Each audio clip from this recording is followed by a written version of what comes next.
Tengan muy buenos días todos y todas. Bienvenidos a esta segunda tutoría de la cátedra Elementos Básicos de Psicología del Adolescente. Sean todos y todas muy bienvenidos, ¿verdad?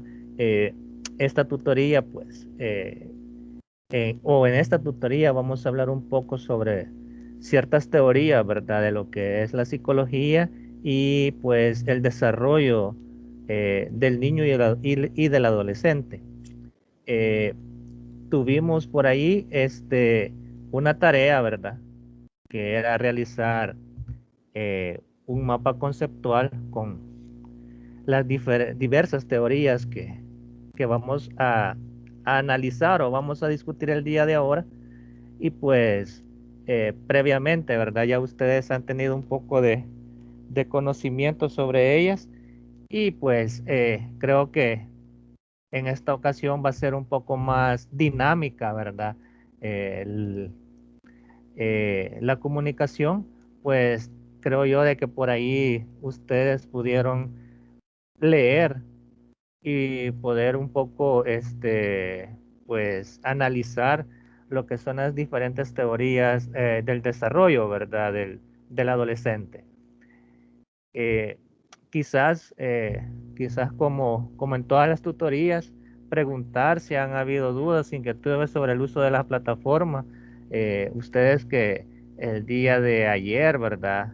Tuvieron que entregar lo que es la tarea. No sé si hubieron algunos problemas al momento de subirla, eh, al momento pues, de entrega, ¿verdad? Los tiempos o cargó bien la plataforma. No sé si hubieron algunas fallas, me podrían mencionar. Dígame, César. Yo solamente comentar que, bueno, el por qué en el caso de, creo que sí es en esa materia, la pestaña de tareas y evaluaciones no aparece disponible, pero sí pudimos enviar la tarea en el apartado que estaba disponible, pero esa pestaña de tareas y calificaciones no estaba disponible. Entonces quería consultar eso, Ah, si es que ya correcto, está habilitado. correcto. No está habilitada, César, ¿verdad? Sí, no está habilitada.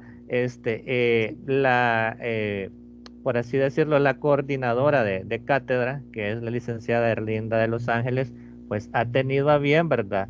Eh, Llevar lo que son las tareas eh, en el apartado de contenidos. ¿Para qué? Pues para que ustedes lleven la secuencia, ¿verdad? De después de qué contenidos va la tarea y que se les haga más fácil el hecho de ustedes revisar, ¿verdad? Plataforma. Entonces, si en un dado caso la licenciada Erlinda cambia la modalidad, ¿verdad? Que está llevando en lo que es esta cátedra, yo se los avisaría, ¿verdad? Ya está activa lo que es pestaña de tareas y evaluaciones. Pero sí, ella tiene esa modalidad, ¿verdad? En algunas cátedras que ella coordina, el hecho de llevar lo que son las tareas y evaluaciones, ¿verdad? Luego debajo de cada contenido en cada unidad, ¿verdad? Entonces, quizás, ¿verdad? Se me fue decirles eso a ustedes, pero sí, ¿verdad? Las próximas tareas voy a tener muy en cuenta yo mencionarles si la tarea se entregaría, ¿verdad? En la pestaña de contenidos, ¿verdad? Yo les voy a decir los pasos o si vamos a revisarla en lo que es la pestaña de tareas y evaluaciones. Pero creo que es prácticamente es lo mismo, ¿verdad? Solamente que se ha utilizado solamente lo que es la pestaña de contenidos. Excelente, Lin, muchas gracias. Ok. ¿Alguna duda o inquietud sobre el uso de plataforma, verdad? Si ustedes han tenido algún problema eh, o, o algo que ustedes quisieran expresar, Sí, licenciado, dígame. buenos días. Buenos Buenos días. días. En mi Buenos caso, fíjese que yo la envié ayer cuando faltaban como 7 horas antes, pero ahora me cayó un mensaje y me cae como pendiente. Pero yo fui a la actividad y ahí me aparece que está enviado para calificar. No sé, ¿sería que no hice algún paso? Fíjese de que a veces se da esa problemática. eh, cuando ustedes suben las tareas, ¿verdad? Por eso es que quizás mi insistencia de que no las suban 5 minutos antes o 3 minutos antes, porque surgen estas problemáticas. Eh, Usted se ha dado cuenta, ¿verdad? La subió 7 horas antes y hasta Sí, hoy le cayó el mensaje. Entonces, a veces el servidor está sobresaturado, ¿verdad? Recordemos que no llevamos, no solo somos nosotros los que estamos dentro del servidor, sino que ahora está, por así decirlo, toda la universidad, ¿verdad? Pues todos estamos en modalidad virtual. Entonces, hay tareas, hay evaluaciones que se entregan, ¿verdad? El mismo día y es solamente un servidor. Entonces, a veces surgen esas problemáticas. Quizás una recomendación, ¿verdad? Para que no vaya a haber ningún problema. Obviamente, ¿verdad? Si yo me voy a lo que es la tarea, yo voy a saber que usted la entregó en el tiempo estipulado, ¿verdad? Pero si en algún momento usted surge, ¿verdad? Alguna situación, quizás a manera de salud mental, le llamo yo, ¿verdad?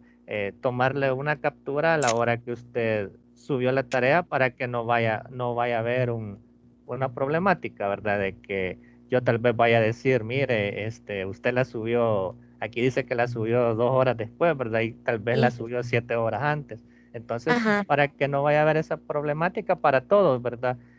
Por salud, ¿verdad? Mental y por no tener ningún tipo de inconveniente, pues tomarle una fotografía a la hora que usted subió la tarea, ¿verdad? Entonces, son cuestiones de ya más de sistema, ¿verdad? De la plataforma, del servidor, ya no es ni problema de ustedes ni yo cuando la recibo, ¿verdad? Entonces, quizás para no pasar ese tipo de inconvenientes, hacer eso, ¿verdad? Pero no hay ningún Y, problema, no hay ningún problema. ah, Yo bueno, reviso. entonces Ujú. a usted ya le aparece entonces ahí que sí la envía a tiempo, ¿verdad? Porque a mí hasta ahora fue que me cayó el mensaje. Pero sí, igual yo tengo la captura que le tomé ayer cuando subí la tarea. Correcto. Sí, esto también, ¿verdad? Eso les hago mención porque a veces, eh, no sé si a ustedes les ha pasado de que han subido algún archivo, no en la plataforma, sino que en otros medios, y a veces se ve que carga, pero que no se sube.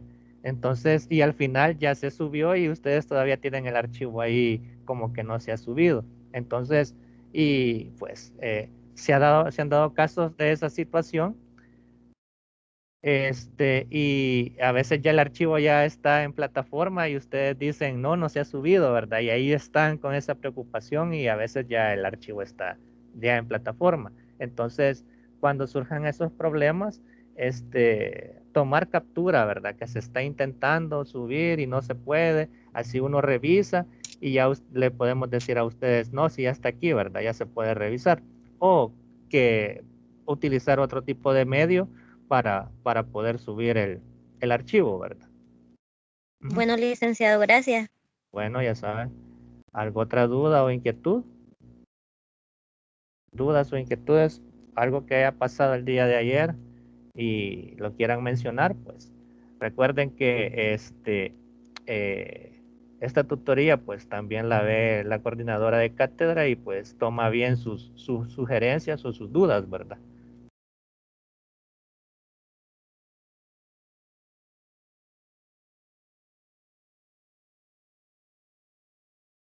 Ok, entonces me imagino yo de que los demás han tenido, por así decirlo, no han tenido ningún problema en cuanto al uso de plataforma. Pues entonces vamos a entrar de lleno a lo que es los temas, ¿verdad? De esta mañana. Y pues para comenzar, ¿verdad?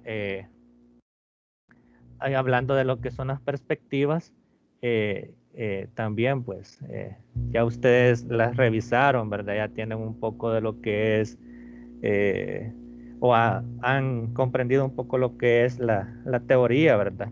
Y pues nos damos cuenta que las perspectivas teóricas acerca del desarrollo del niño y del adolescente, pues eh, son más que todo teorías que nos ayudan a entender un poco sobre cuál es la dinámica que tiene el ser humano a través de lo largo, ¿verdad?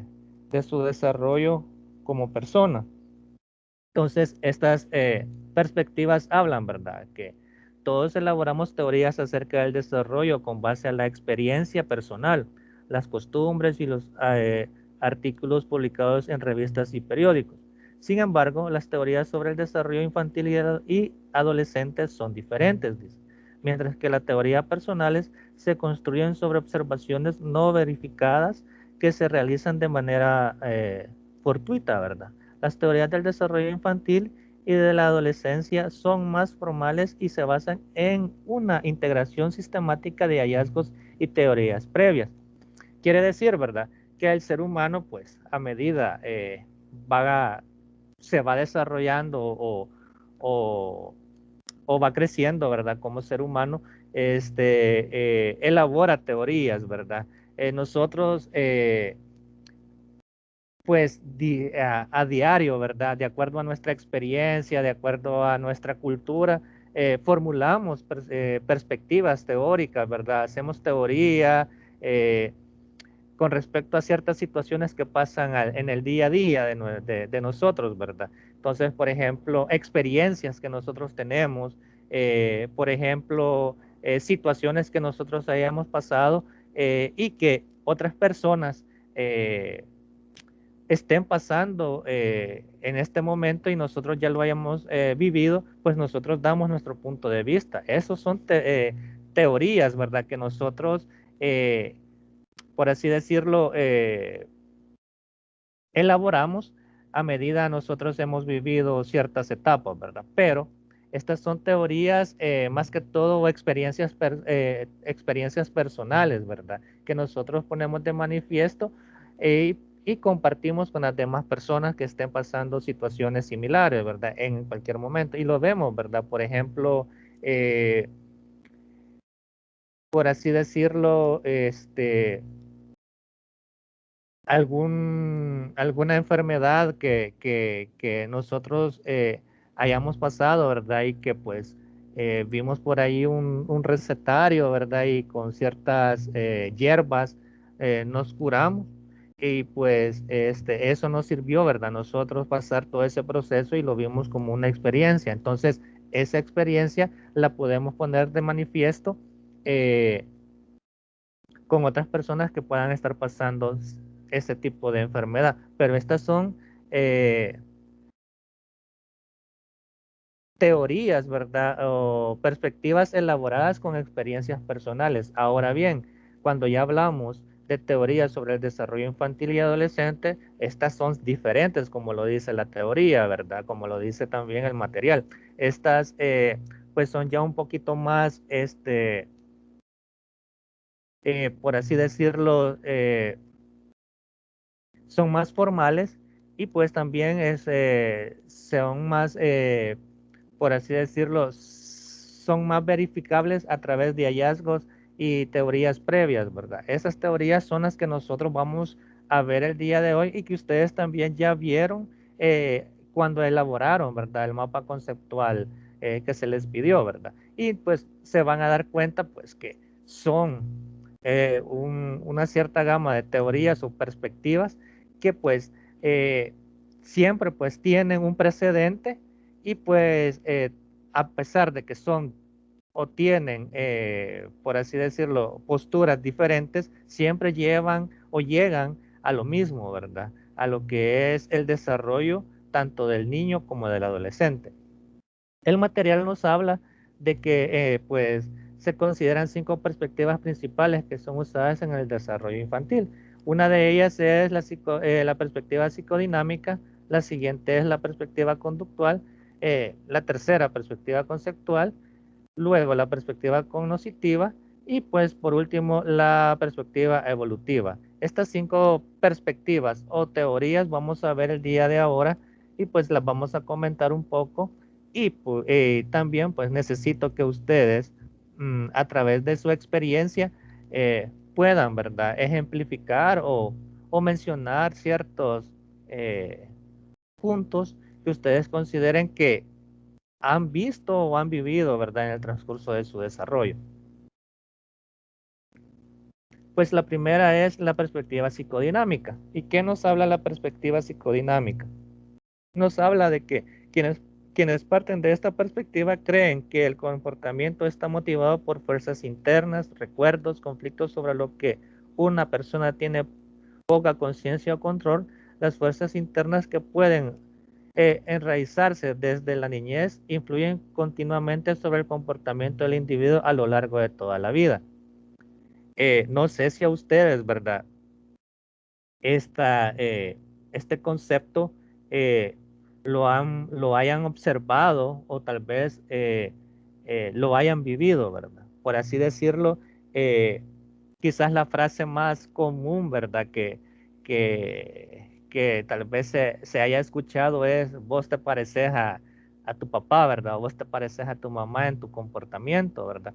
Y pues de esta perspectiva habla eso, ¿verdad? Influye bastante eso, ¿verdad? Pues habla también de que, eh, pues de los recuerdos, ¿verdad? Fuerzas internas, conflictos, ¿verdad? Eso es todo eh, el aparato cognitivo. Dígame, César. O Nuria creo que era, ¿verdad? Nuria. Sí, licenciado. Si no mal recuerdo, lo que esta teoría también trata de explicar es cómo es posible de que podamos heredar, por decir así, una forma de carácter de nuestros ancestros. Por ejemplo, en mi caso, yo por el lado de mi papá heredé lo enojada y en el caso de mi mamá heredé, de mis abuelas, mejor dicho, heredé el sentir ternura cada vez que veo un bebé. Correcto, ¿verdad? Esta perspectiva habla de eso, ¿verdad? De cómo él sí quería opinar. Sí, licenciado, es que fíjense que yo siento que ubico mucho esta perspectiva con los niños, ¿verdad? Que viven tal vez mucha violencia en su infancia. Entonces, siento que eso marca su vida, que los marca con un recuerdo y que van creciendo, ¿verdad? Entonces, siento que también ahí inicia los problemas que en un futuro las personas pueden tener, ya sea como violencia. Correcto, ¿verdad? Esta teoría pues habla, ¿verdad? Por eso es una perspectiva psicodinámica, ¿verdad? Está en constante, dígame, Carlos. Carlos, Sí, buenos días. buenos Sí, días. exacto. Podríamos decir de que esta teoría establece cómo las vivencias que un niño tiene a lo largo de la etapa de su niñez, ¿verdad? De su crecimiento a veces condicionan un poco la manera en cómo él va a desenvolverse ya a la hora de desarrollarse. Y por ejemplo, en mi caso, yo siento, poniendo un ejemplo personal, ¿verdad?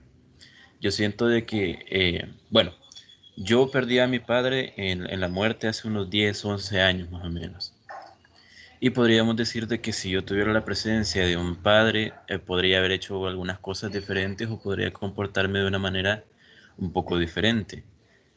Cosa que con la falta de un padre o por el trauma, no sé, o por las vivencias que yo he tenido, me comporto de una manera diferente. Entonces es más o menos así, ¿verdad? Lo que yo entiendo de que habla esta perspectiva de cómo las vivencias, los recuerdos, conflictos, como lo dice ahí, condicionan y digamos que dirigen hacia dónde o cómo se va a comportar el niño y cómo se va a desarrollar. Correcto. Dígame, Fernando. Fernando, Buenos días, licenciado. buenos días. Solo agregar un aporte a la explicación de la perspectiva psicodinámica según como yo la interpreté, ¿no? Que durante la niñez el niño desarrolla para empezar el comportamiento, cómo va a ser su carácter, cómo se va a desenvolver ante las situaciones, ¿no? Correcto. Entonces, esta perspectiva psicodinámica habla acerca de que gracias a los recuerdos o traumas que él tenga en su infancia, es según cómo él va a reaccionar a los diferentes momentos que va a vivir después en su vida. Por ejemplo, si él en un momento determinado se cayó y se recuerda que se raspó toda la rodilla, pues él en un futuro va a recordar que se raspó toda la rodilla por estar corriendo. Entonces él va a preferir en ciertas ocasiones ya no estar corriendo para evitar rasparse, porque ya fue un trauma que él tuvo. Entonces así es como yo interpreto la perspectiva psicodinámica, ¿no? El hecho de que el niño a través de recuerdos es lo que ayuda o influye para que él tenga cierto comportamiento. Correcto, ¿verdad? Todos los aportes que ustedes han dado, pues son válidos, ¿verdad? Y son muy acertados a lo que es la perspectiva psicodinámica. Dígame, César. César.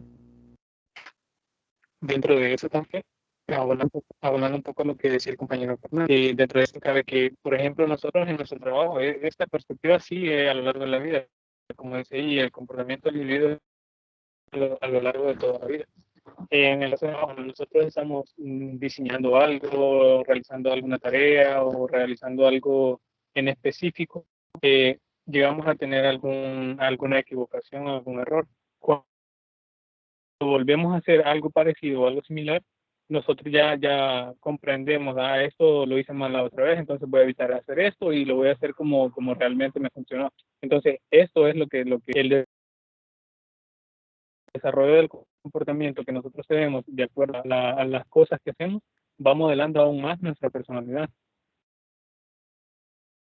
¿Verdad? Sí, correcto. Dígame, Neftalí. Buenos días, licenciado, y buenos días, compañeros. Buenos días.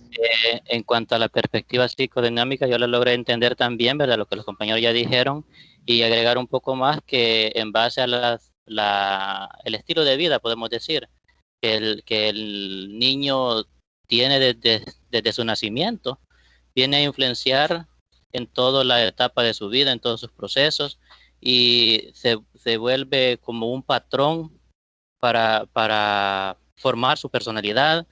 Por ejemplo, hay niños de carácter fuerte, otros se crean tímidos, algunos son lentos de aprendizaje. Bueno, en lo personal he tenido la oportunidad de trabajar con algunos jóvenes y he podido observar que tienen diferentes personalidades, y ya introduciéndonos en amistad con ellos, pues se observa de que su personalidad, su sentimiento, su carácter está forjado por el estilo de vida que han tenido. Por ejemplo, si en el hogar se vive mucha violencia, aquel niño crea un carácter violento. Cuando lo maltratan, crea un carácter de timidez, y así pues sucesivamente se va creando un patrón que marca toda su vida. Entonces también puedo agregar que como personas y como docentes también estaría el aprender a conocer esos caracteres para poder influenciar en ellos y cambiar esos patrones para que ellos puedan crear su propia personalidad. Correcto, ¿verdad? Correcto.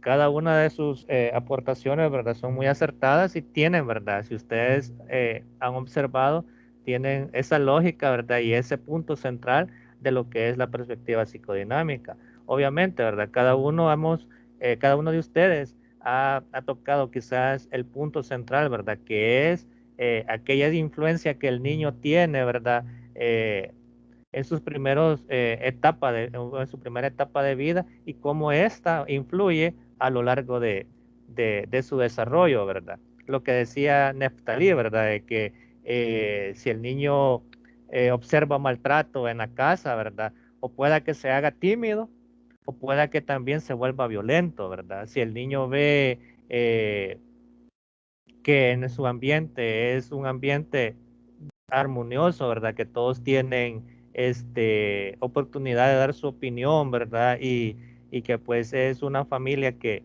se lleva bien, ¿verdad? Posiblemente él pueda desarrollar esa facilidad de poder conversar, ¿verdad? Dar su punto de vista, ¿verdad? Ser un poco más, por así decirlo, suelto al momento de poder expresar sus emociones y sus sentimientos, ¿verdad? Entonces, de eso nos habla. Igual lo que decía también el compañero que habló del trabajo, ¿verdad? Que esto es, se da siempre, ¿verdad? Es constante dinamismo, ¿verdad? Por eso el nombre, ¿verdad? Psicodinámica, se puede dar en cualquier etapa. Y él lo ponía bien claro, ¿verdad? En lo que es el trabajo, ¿verdad? Nosotros ya tenemos, ¿verdad? Cierto tipo, cierto patrón comportamental, ¿verdad?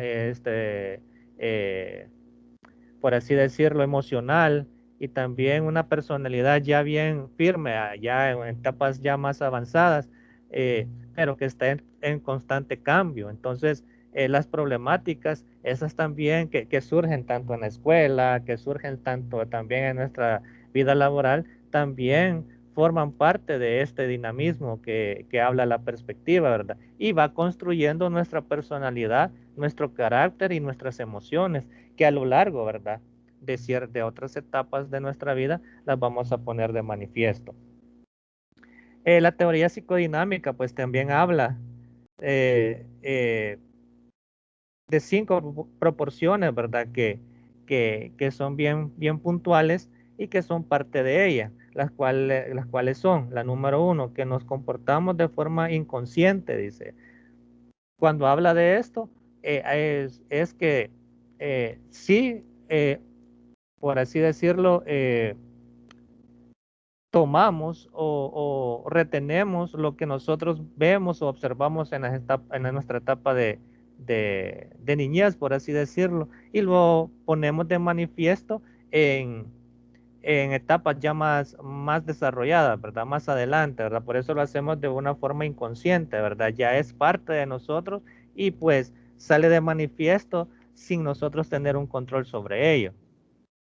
También habla de que en nuestra mente surgen conflictos. Claro que surgen conflictos, ¿verdad? En cada instante nosotros tenemos ciertos conflictos en nuestra mente, ¿verdad? ¿Qué podemos hacer? ¿Qué vamos a hacer? ¿Cómo lo vamos a hacer? ¿Está bien lo que estamos haciendo o está mal? Posiblemente podría haber ocupado esta situación. A veces pasan ciertas situaciones y nosotros nos quedamos con ese pensamiento, ¿verdad? Y decimos, si yo no hubiera pasado por ese lugar, no me hubiera pasado o no me hubieran asaltado o no hubiera visto que asaltaban a otra persona, ¿verdad? Y yo sin poderle ayudar. Entonces, quedamos con esos pensamientos y de esto habla ellos. Tenemos un conflicto, ¿verdad? Eh, en nuestra mente. La número 3 nos dice, ¿verdad? La personalidad se empieza a formar por experiencias tempranas en la niñez, lo que todos estuvimos diciendo y lo que todos llegamos a esa conclusión, ¿verdad? Que en la niñez se forma, ¿verdad? Esa personalidad, o se empieza a formar esa personalidad y pues las experiencias, ¿verdad?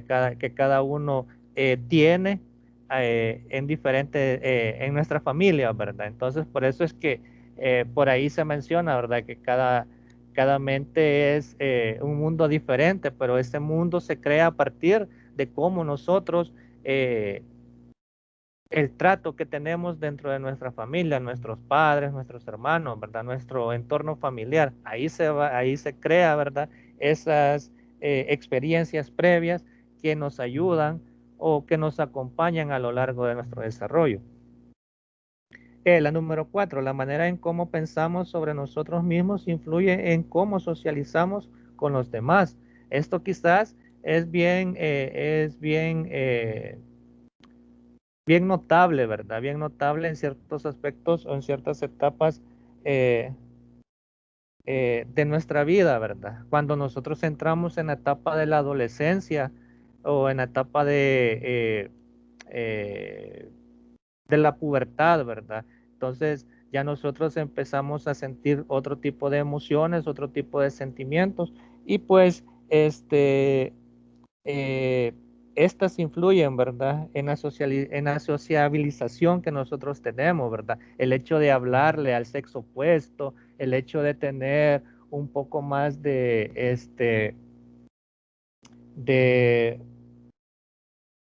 por así decirlo, de más presencia dentro de grupos sociales, ¿verdad? A veces no hemos tenido la experiencia de de poder conversar con un público, ¿verdad? Y tenemos esa timidez. Entonces, a medida nosotros vamos adentrándonos o tenemos más dinamismo dentro de ese entorno, pues nos vamos soltando a través de la experiencia, ¿verdad? Y pues también la última habla de que tener una personalidad desarrollada influye en cómo manejamos los sentimientos sexuales o agresivos si somos dependientes en lugar de ser independientes. Aquí ya habla, ¿verdad? El cómo nosotros podemos manejar nuestra personalidad, y esta personalidad influye mucho en el control que nosotros tenemos, tanto emocional como sexual, ¿verdad? Entonces, saber qué es lo que queremos, cómo lo queremos, ¿verdad? Y cómo influir también en el entorno social que nosotros también nos podemos mover. De eso habla lo que es la perspectiva psicodinámica, ¿verdad? Entonces, en forma general, habla de cómo el ambiente o la influencia de nuestro entorno familiar influye mucho en el desarrollo de nuestra vida, ¿verdad? De nuestra etapa como ser humano. Y que esta influencia pues es dinámica, ¿verdad? No se queda estancada, sino que más bien va evolucionando, ¿verdad? Va creando o va adquiriendo más características a lo largo de nuestras etapas de vida. Ahora bien, vamos a hablar sobre la teoría psicoanalítica de Sigmund Freud. Esta teoría, ¿verdad? O esta perspectiva también es una perspectiva psicodinámica, se asocia de manera estrecha, ¿verdad?, con Sigmund Freud y su teoría psicoanalítica. Dice Freud, quien vivió desde 1856 a 1939, fue un médico vienés cuyas ideas revolucionarias tuvieron un profundo efecto no solo en el campo de la psicología y la psiquiatría, sino sobre el pensamiento occidental en general. La teoría psicoanalítica de Freud sugiere que fuerzas inconscientes actúan para determinar la personalidad y el comportamiento. Dice, para Freud el inconsciente es una parte de la personalidad de la que una persona no está al tanto. Contiene anhelos, deseos, demandas y necesidades infantiles que están ocultas a causa de su naturaleza perturbadora de la atención consciente. Dice, Freud sugirió que el inconsciente es responsable de buena parte del comportamiento cotidiano. ¿Qué consideran ustedes?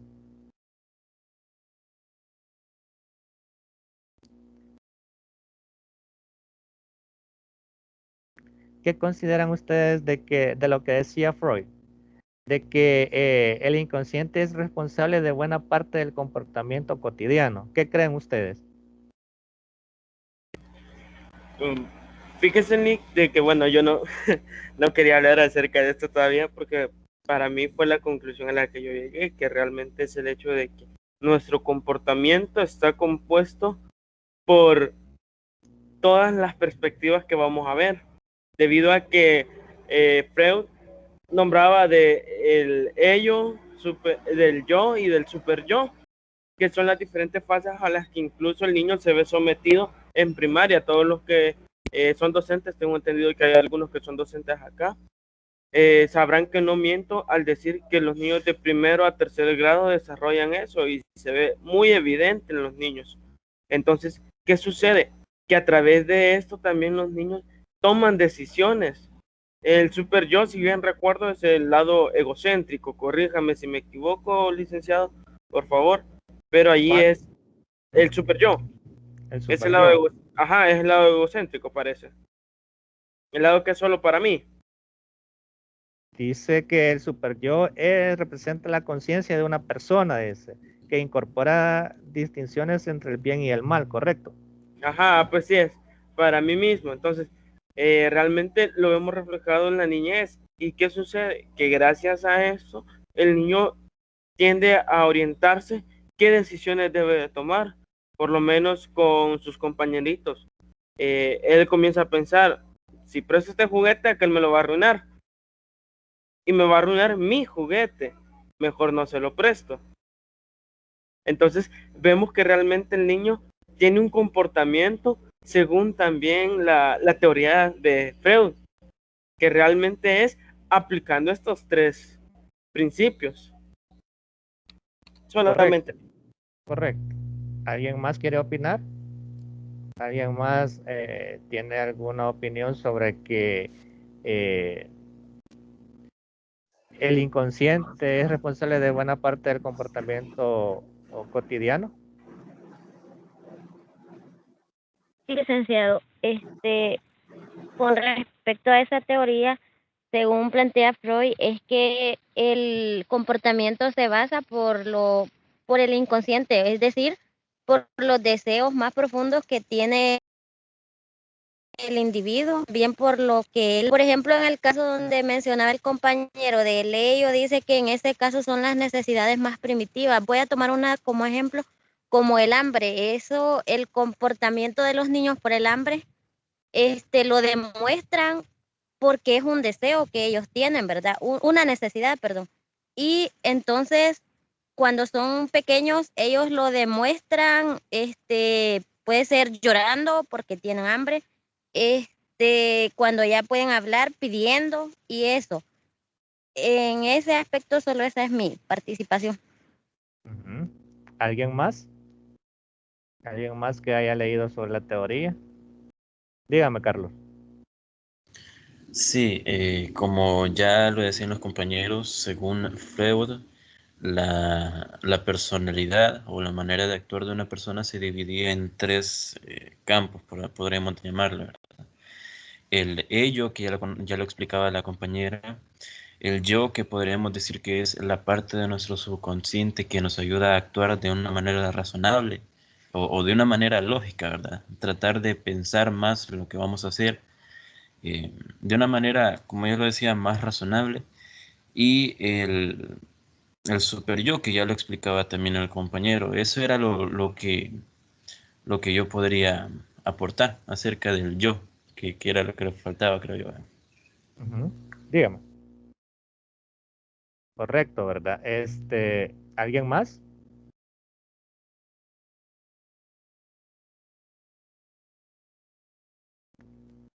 ¿Alguien más sobre la teoría de Sigmund Freud? Ok, ¿verdad? Por ahí leíamos de que hablaba, ¿verdad? Que hablaba de una perspectiva psicodinámica, ¿verdad? Y que también era también psicoanalítica, ¿verdad? Quiere decir de que esta teoría pues viene bien apegada a lo que era lo que estábamos hablando anteriormente. Si ustedes ponen en contexto la teoría psicodinámica con la teoría psicoanalítica, ustedes podrían ver de que es quizás en cierta parte tiene esencias similares, ¿verdad? Pero que Freud lo miraba más que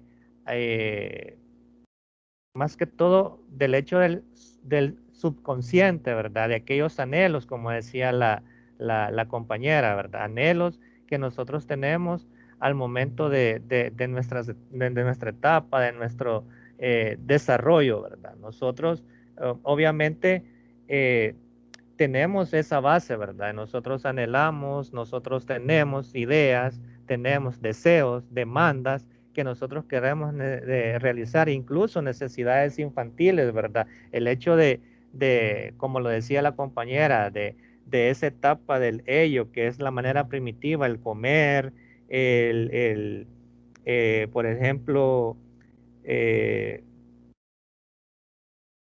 el sexo, ¿verdad? Entonces ¿cómo se llama? Eh, son partes primitivas del ser humano y cuando hablo de partes primitivas son, son acciones que están ahí y que simple y sencillamente pasan porque es una necesidad que se tiene que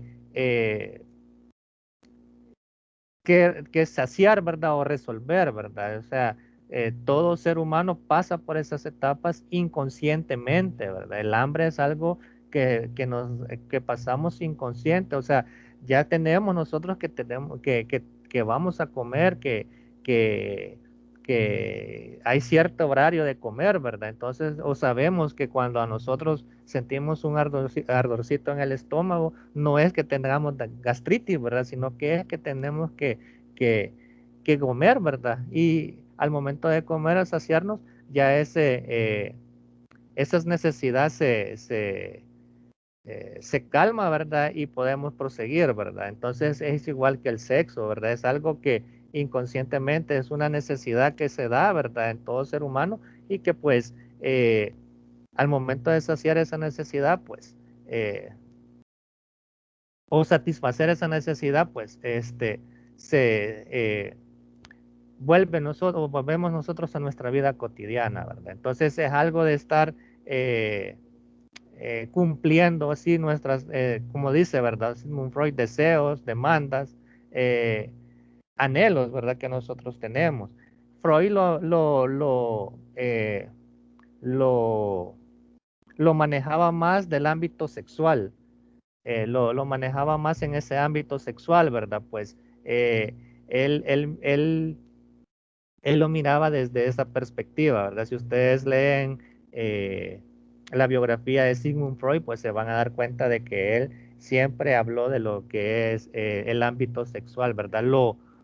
¿Cómo se llama? Lo asociaba a eso, ¿verdad? Entonces, él también habló de ciertas etapas, ¿verdad? La etapa oral, ¿verdad? La etapa anal y ciertas etapas más que en el ser humano, pues, o el que el niño va pasando, ¿verdad? A medida va creciendo, ¿verdad? Y pues a veces esas etapas se estancan, decía él, y pues ya o no se completaban y cuando nosotros somos ya unas personas adultas, dígame, Carlos.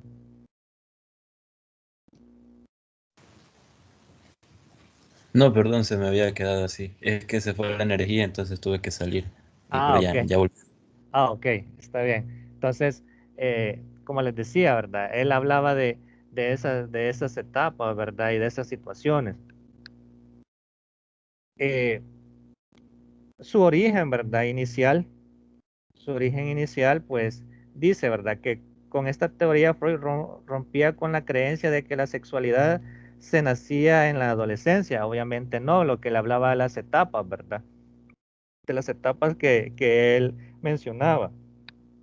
Pues él afirmaba que esta es una constante en la vida del sujeto desde el nacimiento. Se estructura a lo largo del tiempo y además pasa por diferentes etapas, dice. Esta organización depende de cómo se acoplen los diferentes procesos que se dan en el individuo, que son los tres: los biológicos, los psicológicos y los socioculturales, ¿verdad? Cada una de ellas tiene parte en cuanto a la resolución de sus anhelos, sus deseos y sus demandas, ¿verdad? Y las necesidades infantiles, ¿verdad? Que estas etapas o estas acciones tienen de manifiesto en estos tres procesos, ¿verdad? Dice también la disposición de estos tres elementos serán fundamentales para el desarrollo del ser humano. Dice, todos poseemos emociones, poseemos sueños, pensamientos y motivaciones, pero también conductas. Es aquí donde inicia el autor en su teoría, pues piensa que el origen de estas conductas es la sexualidad de cada uno de nosotros, ¿verdad? Además, explica que los primeros años de vida son decisivos en el desarrollo de la personalidad. Es aquí donde la sexualidad cobra mayor importancia, pues comienzan a darse los primeros pasos, ¿verdad? Los primeros pasos como ser humano o dentro del desarrollo. ¿Qué es la enseñanza que deja Freud, verdad? Además, el autor definía que dentro del psicoanálisis la organización psicosexual se establecía en dos periodos diferenciados, dice, el periodo pregenital y el periodo genital. ¿Qué es el periodo pregenital? Transcurre desde que el individuo nace hasta la pubertad. Es una fase en la que la sexualidad aparece como una herramienta para satisfacer las necesidades. Dice. Aquí el objeto principal es la búsqueda de placer y evitar el dolor.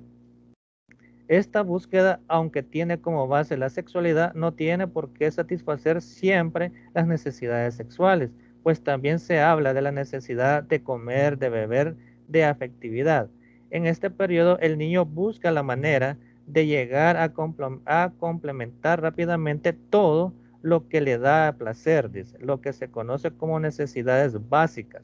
Cuando antes llegue a encontrar el camino para satisfacerlas, antes comenzará a centrarse en las partes, a centrarse en la parte psíquica del cuerpo, a organizar su vida en este campo.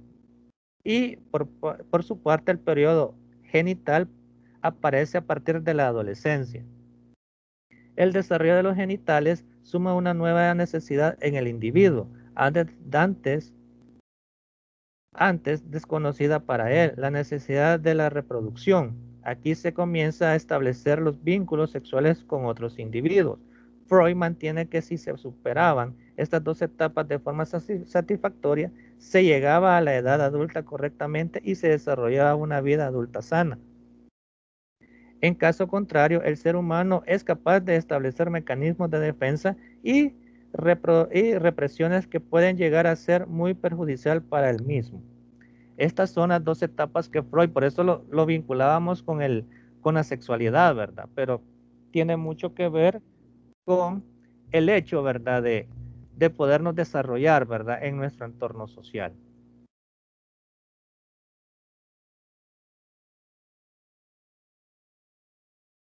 Y pues hablamos también de lo que es la teoría psicosocial de Erikson.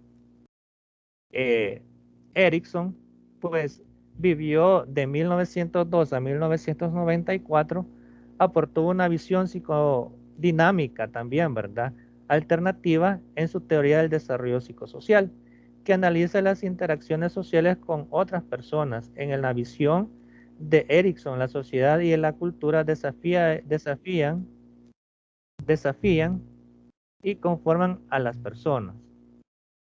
El desarrollo psicosocial considera los cambios a las interacciones con las demás y la comprensión mutua, así como el conocimiento y la comprensión de una misma como miembro de la sociedad. Erikson habla la teoría, ¿verdad? Argumentó que cada etapa presenta una crisis o conflicto que el individuo tiene que resolver, aunque ninguna crisis se resuelve por completo, lo que hace que la vida cada vez sea más complicada. El individuo debe al menos enfrentar la crisis de cada etapa de manera suficiente para lidiar con las demandas que surgen durante la siguiente etapa de desarrollo. Aquí, pues, viéndolo desde una interpretación, pues, cada etapa tiene su conflicto, ¿verdad? Por ejemplo, el hecho de pasar de ser niño, ¿verdad?, a adolescente, tiene ciertos conflictos. Dígame, Elsie. Sí, buenas. Lo que yo iba a comentar era de que de eso no hay duda, ¿verdad? Que cada etapa en cada persona se distingue o se presenta por una crisis o un conflicto. Uno en su memoria, ¿verdad? A la medida de que va creciendo, va recordando aquellas etapas que tal vez le fueron más difíciles o que tienen con mayor énfasis a un conflicto o que tal vez para ellos presentaron un aporte importante, ¿verdad? Igual, eso lo recuerda uno mismo por lo que ha vivido, ¿verdad? En cada etapa uno dice, en cada etapa tuve mi conflicto. Y también uno como padre lo va viendo en sus hijos. Por ejemplo, lo que preocupaba a un infante lactante no es lo que preocupa a niños escolares, ni mucho menos la preocupación cuando ya el joven llega a la adolescencia. Entonces, cada etapa lleva lo suyo, va su problema o su conflicto. Entonces sí se nota, ¿verdad?, esta interpretación o esta teoría sobre lo psicosocial que cada uno vive. Correcto, ¿verdad? Sí, como lo decía Elsie, el ser humano, ¿verdad?, vive cada una de las etapas y cada una de nuestras etapas tiene o vive un conflicto, ¿verdad? O tiene algún conflicto. Quizás de manera general, pues, como lo decía ella, ¿verdad? El infante quizás, o el bebé, ¿verdad?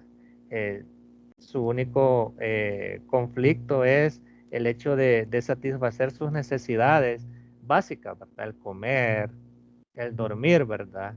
El hacer sus necesidades básicas también, ¿verdad? Este, es satisfacer esa, eh, valga la redundancia, esas necesidades, ¿verdad? Entonces, ese es su conflicto. Ya el niño cuando pasa a, a una edad, ¿verdad? Escolar o preescolar, pues los conflictos son otros, ¿verdad? El hecho de levantarse temprano, hacer la rutina de ir al colegio, hacer las tareas, ¿verdad?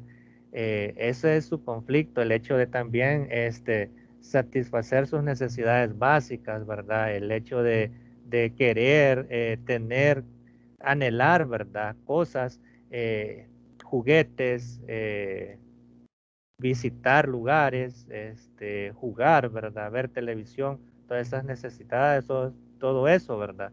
Eh, Podría ser parte de su etapa, ¿verdad? Los conflictos también que, que surgen a medida de pasa de ser un niño adolescente. Aquí ya quizás es un poco eh, más preocupante, por así decirlo, pues se trasciende de una etapa de infante a una etapa adolescente, donde está por medio lo que es la pubertad, ¿verdad? El cambio hormonal, el cambio corporal, ¿verdad?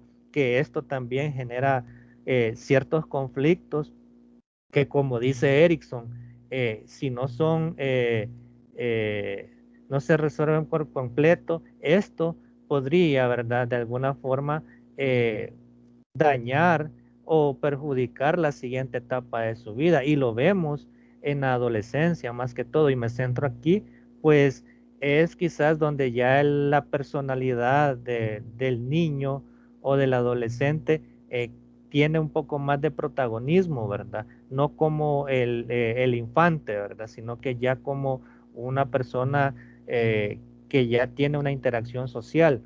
Entonces, en la adolescencia sí se dan estas crisis y son bien, por así decirlo, bien notables, ¿verdad? El niño que no le importaba ser gordito, ¿verdad? Ser gordito allá en su etapa de infancia, de niño de qué, de 5, 9 años, 10 años, ¿verdad? Pues tal vez en alguna ocasión le dijeron gordito, pero o, o así lo trataban, ¿verdad? Y no le importó, pero ya cuando cambia de la etapa de niño a adolescente, ya esos apodos, el verse en el espejo y compararse con los demás amigos, ¿verdad? El hecho de que el sexo opuesto no le tome importancia y que también lo vean como o no le tomen atención, ¿verdad? También eso afecta. El hecho de también de no encajar en un grupo de amigos, ¿verdad? Por su físico o por su forma de actuar, ¿verdad? También es una crisis, ¿verdad? Que al pasar lo que es la adolescencia, pues ya en la etapa adulta, ¿verdad? Puede afectar lo que es su trabajo, ¿verdad? Su relación. Dígame, Neftalí. Sí, solo compartir una experiencia que pude tener, le repito, yo he trabajado voluntariamente con una institución donde he tenido la oportunidad de interactuar con una buena cantidad de jóvenes, ¿verdad? Correcto. En el área que yo trabajaba con ellos, les enseñaba a hacer pan. Entonces, el caso era que en un grupo donde llegué había, lo que usted mencionaba, una niña, ¿verdad? Pues tenía, bueno, joven ya, ¿verdad? Me parece que como 12 o 13 años, y ella era bastante gordita. Y cuando yo la llamaba, pues ella no quería participar, ella bien aislada y todo no se involucraba, no interactuaba socialmente, ¿verdad? Entonces, cuando tratamos de entrar ya en conversación, ya más principalmente con ella y platicar con ella, pues aparte de instructor de panadería, pues era mentor de ellos, pero entonces tenía que buscar la manera de buscar qué era, por qué ellas no sociabilizaban con sus compañeros. Entonces se dio ese caso que usted mencionaba, de que ella pues se sentía excluida, se sentía que no era parte y no encajaba en el grupo porque todos la veían mal. Entonces a través de esa parte puedo deducir y decir pues que sí, toda esa parte de las, llamémosle críticas que se le pueden hacer a las personas, a los niños, quizás en una etapa de su vida no les afecta cuando son niñitos, ¿verdad? Pero conforme van desarrollándose emocionalmente, sí viene a afectarles y a tal grado que les excluye de la sociedad. Entonces ahí podemos ver que sí, la cultura y la sociedad sí crean la identidad de la persona, porque al final llegamos a la conclusión con ella de que, o más bien con los coordinadores, ¿verdad? De que la cipota, el problema que era la forma de trato que ella tenía en la escuela, en su hogar, donde siempre era excluida de las labores, su opinión no valía. Entonces, desde ese punto, la cultura de esa familia, no hablemos del lugar, porque esa era una familia que había venido de otros lugares, ¿verdad? Tenía una cultura donde había una influencia de que la voz de la mujer no tiene valor, ¿verdad? Entonces, y mayormente aquellas personas que son, ella decía, obesos, ¿verdad? No encajan en la sociedad. Ella decía que se sentía fea y toda la cuestión, ¿verdad? Entonces, desde allí se vio o pude deducir una afectación emocional a ella, la cual pues no le permitía, ¿verdad?, interactuar, y en conclusión pues era una afectación creada por la cultura y el desarrollo social que ella había tenido. Gracias a Dios pues logramos combatir esa mentalidad que ella tenía, y pues ahora pues ya ella ya tiene más años y ahora ha cambiado totalmente, ¿verdad? Ella es siempre gordita, pero ahora me dice, no, ahora soy feliz como soy, me dice. Entonces, pienso de que sí influye mucho, ¿verdad? Desarrolla nuestra identidad, lo que es la cultura y la sociedad, solamente. Gracias, Natalie. Dígame, Beatriz. Sí, lo que el compañero decía, yo lo podría ver también de otro punto de vista, porque no solamente las personas con sobrepeso tienen esos conflictos, ¿verdad?, en su desarrollo. Tengo una hermana que desde pequeña siempre ha sido bien delgadita, delgadita, y en su adolescencia siempre fue delgada. Y ese había sido el trauma de ella, ser tan delgada. Es más, nosotros siempre de apodo, por decirlo pero de cariño, o el nombre se quita aquí, se quita allá, pero igual, o chaparrita, porque igual es pequeña, o morenita, porque es morenita. Entonces siempre le decíamos eso nosotros, pero nombres como cariño, sequita, chaparrita, morenita. Pero el de sequita a ella le empezó a incomodar ya en su adolescencia, porque ella se veía demasiado delgada. Es más, salió de cachiporrista un año y ese era su trauma, que era la más delgada de todas las cachiporristas. Y nosotros, pero mira, pero si vos te sentís bien así, no hay problema. Es que no, es que mire mis piernas, qué delgadita soy bien delgada. Gracias a Dios ella no tenía un trauma así tan profundo, porque igual se animó a salir, digamos, de cachiporrista, donde todo el mundo le iba a ver sus piernas, pero, o sea, ella ha crecido con eso, ya ahorita ella está en la universidad, ya ella ya se puede decir que aumentó un poquito de peso, ya no se ve tan delgada, y ella misma dice, al fin logré aumentar, aunque sea 5 libras, 10 libras, estoy feliz. Entonces ella al contrario, ella ha tenido como el estigma de haber sido delgadita. Igual, todos en la familia, mis hermanos somos como más blanquitos y era un poquito como trigueña de piel. Igual, ella se sentía como un ladito por ser morenita, pero nosotros, mira, pero mi papá es moreno, la familia de mi papá es morena. Entonces, a veces igual en la familia, a veces como no todos los hijos son iguales, se crea un estigma en que yo soy morenito, el otro es blanquito, uno es gordito, el otro es chelito. Yo soy alta, por ejemplo, mi hermana es pequeña. Entonces, eso afecta mucho en el desarrollo desde la niñez hasta la adolescencia e incluso, así como veíamos en las diferentes teorías, continúa. Toda la vida continúa ese desarrollo donde a veces hay conflictos que tenemos donde no los logramos superar en determinada etapa y incluso algunos de ellos no se superan en ningún momento, solo se aprende a vivir con ellos. Correcto, ¿verdad? Entonces, con esta teoría, pues nos damos cuenta, cada una de sus aportaciones, pues tiene tiene mucho que ver. Y pues Erickson definió eso, ¿verdad? O lo puso de manifiesto desde su punto de vista, y nos damos cuenta que es cierto, ¿verdad? No solamente son gorditos, delgaditos, morenitos, chelitos, ¿verdad? Sino que es la forma que la sociedad, ¿verdad? La sociedad, los patrones que pone la sociedad, los patrones culturales que pone la sociedad, ¿verdad? Son los que influyen mucho en el desarrollo de cada uno de nosotros, ¿verdad? Pues son ideas que la sociedad pone de manifiesto, si no, pues lo podemos ver. ¿Cuánto ha costado una inclusión social con las personas con discapacidad física? Entonces, hay personas que tienen cierta discapacidad física y son personas que se pueden desenvolver en la vida totalmente bien, pues sin ningún problema, pero no, el patrón social ha dicho que estas personas o nos ha metido en la cabeza que estas personas son totalmente diferentes a una persona convencional, cuando no debería de ser así, ¿verdad? Cuando no debería de ser así, sino que hubiera una inclusión, ¿verdad? Hubiera una igualdad de oportunidades para este tipo para todos, ¿verdad? Por así mencionarlo. Entonces, vemos cómo la sociedad influye mucho en el comportamiento del ser humano, ¿verdad? En las decisiones del ser humano, en el hecho de ver y ¿cómo se llama? De poder manifestarse en este entorno social. Dígame, Ada. Sí, nada más quería aportar de que en eso que está diciendo sobre las personas que sufren alguna discapacidad física, tiene mucha razón. Yo tuve una compañera en bachillerato que fue mi mejor amiga. Ella tenía problemas con una de sus manitos, no la tenía. Pero la familia la había crecido con una mentalidad de que ella no era suficiente o que ella no podía salir adelante por sí sola.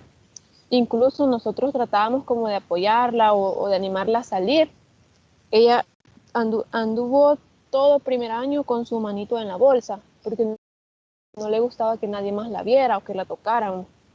Entonces, ya con el pasar de segundo año y tercer año, ya fue mejorando un poco, pero la verdad es que no ha mejorado al 100% su autoestima, porque ni siquiera se atreve a salir a buscar un trabajo o hacer algo por ella misma, pues porque se cree insuficiente, lo que dice ella.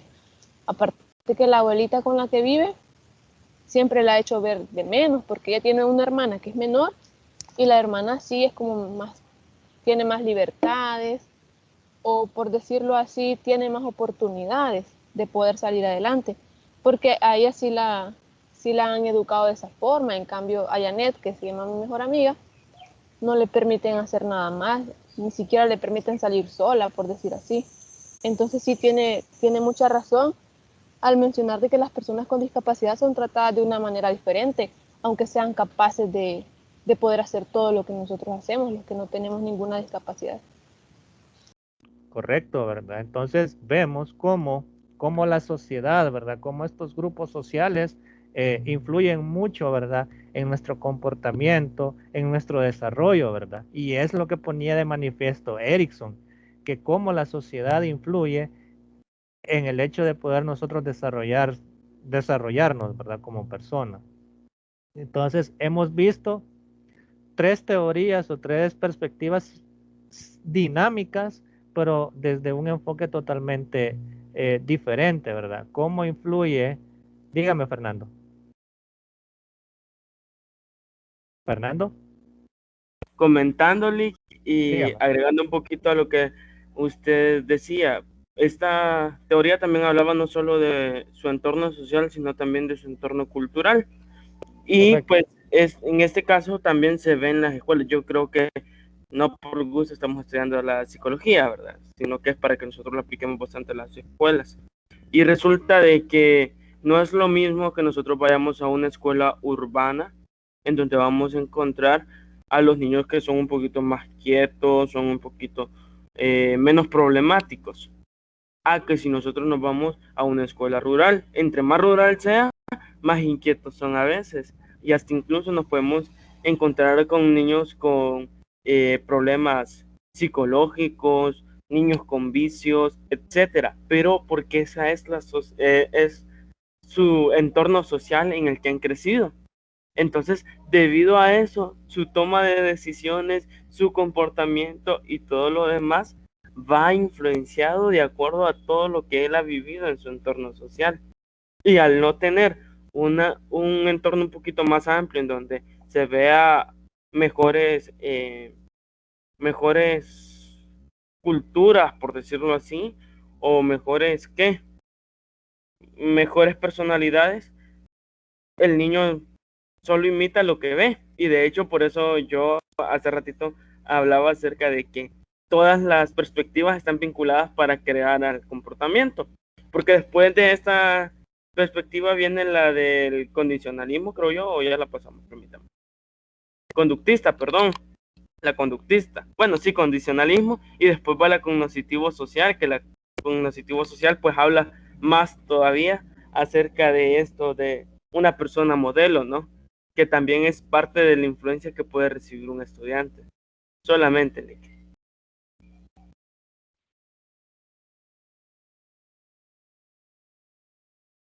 Sí, ¿verdad? Correcto. Prácticamente vemos que todas las perspectivas, ¿verdad? O todas las teorías que vamos a ver el día de ahora, pues van enfocadas a eso, ¿verdad?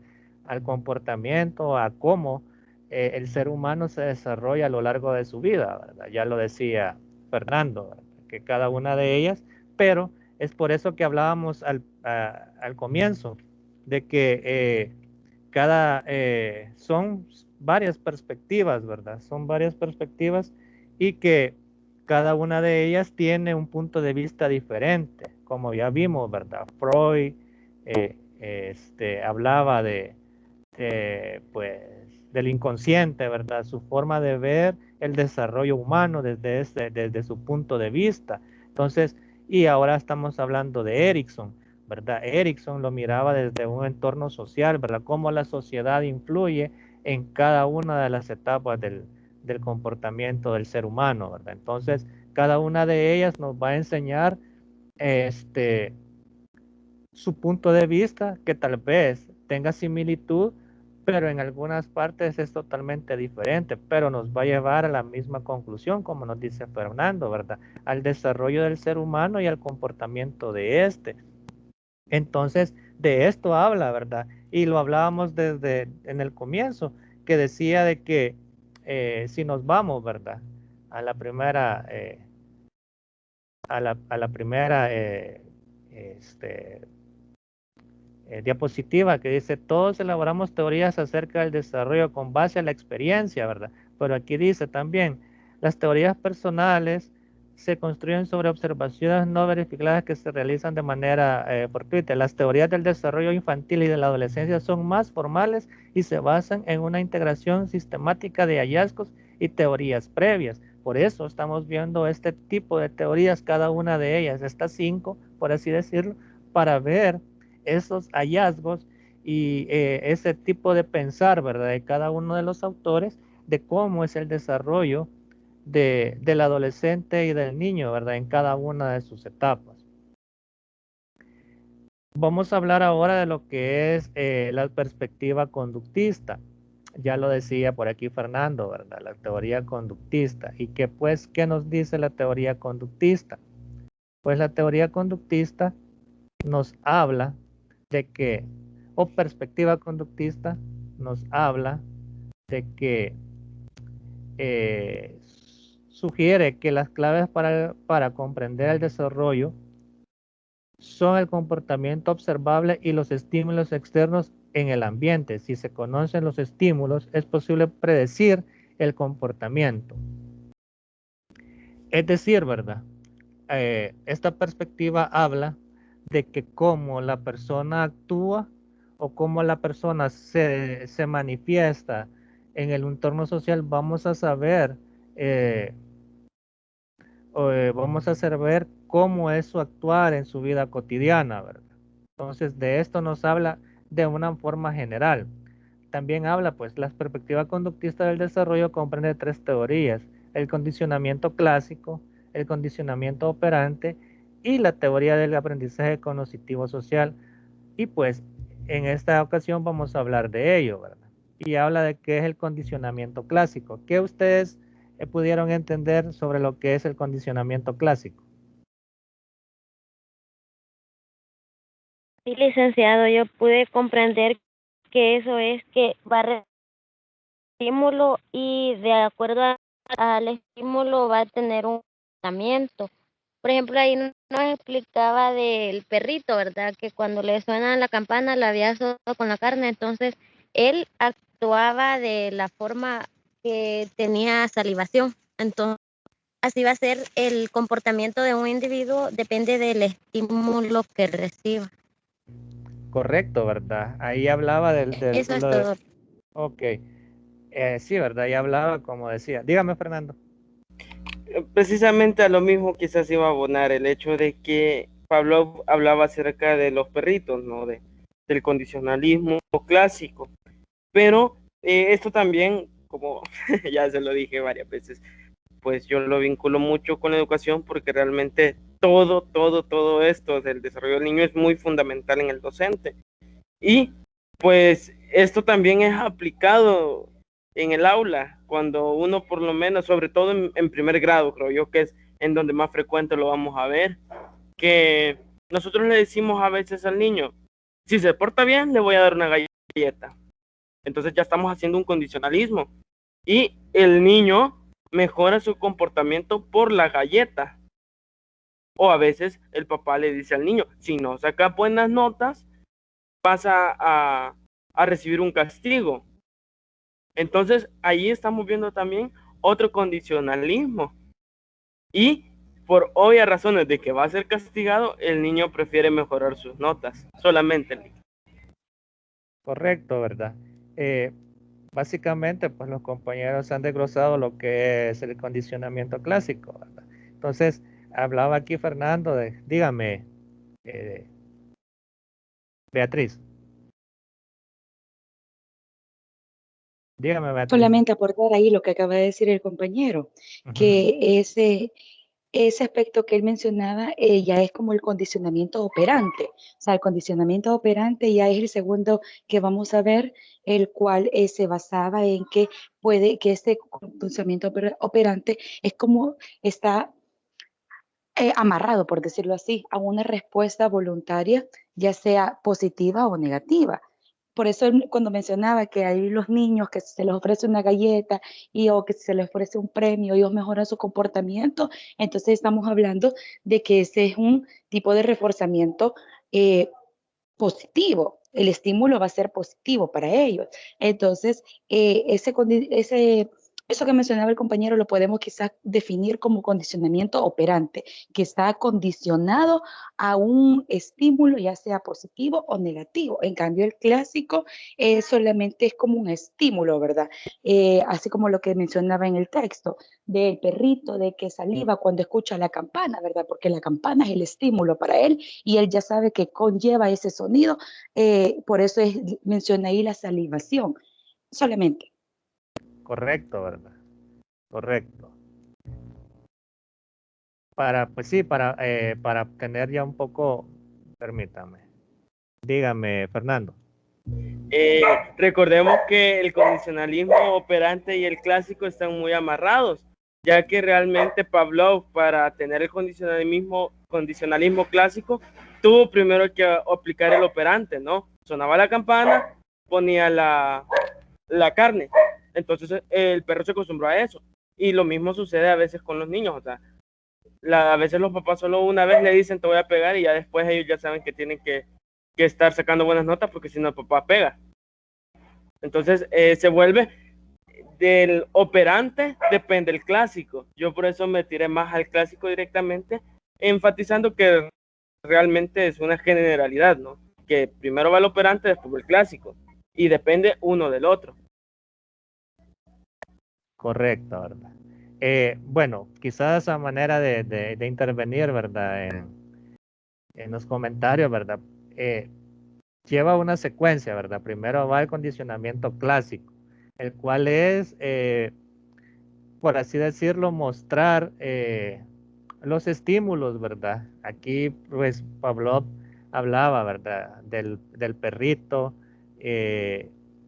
y de la carne, ¿verdad? Entonces, se entrenó al perrito sabiendo de que al sonar la campana le iban a dar su pedazo de carne, ¿verdad? Entonces, así fue el entrenamiento, ¿verdad? Campana y le mostraban la carne y él sabía que cuando se sonaba la campana se iba a comer el pedazo de carne. Cierto día ya se le quitó el estímulo de la carne y pues solamente se sonaba la campana, pues. Y la reacción del perrito fue la misma. Salivaba y sabía que al sonar la campana él iba a recibir su porción de carne, ¿verdad? Pero tal vez no se la mostraban, ¿verdad? Entonces él quedó condicionado a que al sonar la campana él iba a recibir un pedazo de carne. Se lo dieran o no se lo dieran, ¿verdad? Si él sabía, sonando la campana, él tenía que le iban a dar un pedacito de carne. Dígame, Beatriz.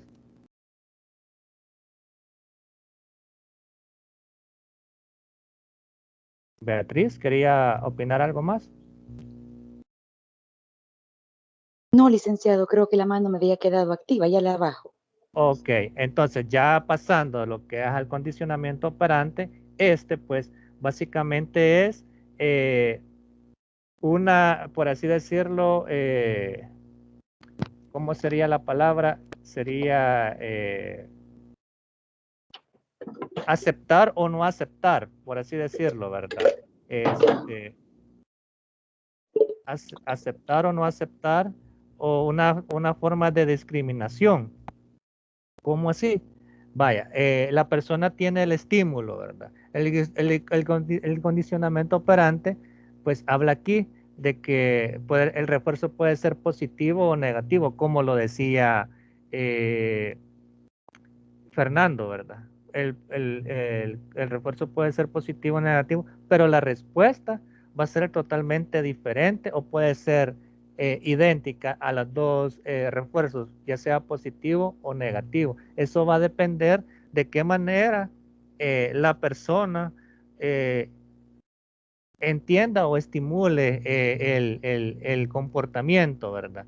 Igual el castigo, ¿verdad? Aquí dice, pues, la teoría dice el condicionamiento operante es una forma de aprendizaje en la que una respuesta voluntaria se refuerza o se debilita mediante la asociación con consecuencias positivas o negativas. Difiere del condicionamiento clásico en que la respuesta a condicionar es voluntaria y con propósito más que automático, como la salivación, dice aquí. Esa quizás es la diferencia que ponía de manifiesto Beatriz, ¿verdad? Dígame, Eunice.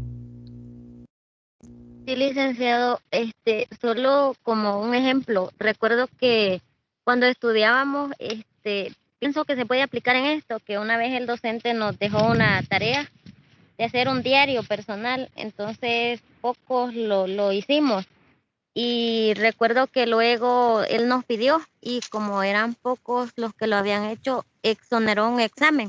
Entonces, después nos dejaba más tareas, ¿verdad? De trabajar en diarios, todos los otros, en las otras, los meses después, y todo el mundo trabajaba. Y en mi caso yo lo hice la primera vez y trabajaba, pero ya en esa ocasión era como por el resultado que habíamos obtenido la vez anterior de que nos había exonerado el examen, pero en esa ocasión ya no lo hizo él, pero siento que lo hizo como nos condicionó para que aprendamos voluntariamente a ser responsables. Pero no sé, yo pienso que se puede aplicar ahí en ese condicionamiento. ¿En el condicionamiento clásico o en el condicionamiento operante? En el operante. Ah, ok. Sí, ¿verdad?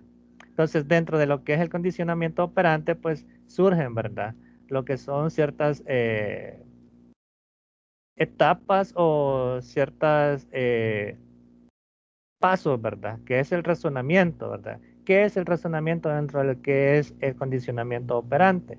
Y pues es el proceso mediante el cual se prevé un estímulo que aumenta la probabilidad de que un comportamiento precedente se repita. Así, un estudiante está dispuesto para trabajar con más ahínco en la escuela si recibe buenas calificaciones.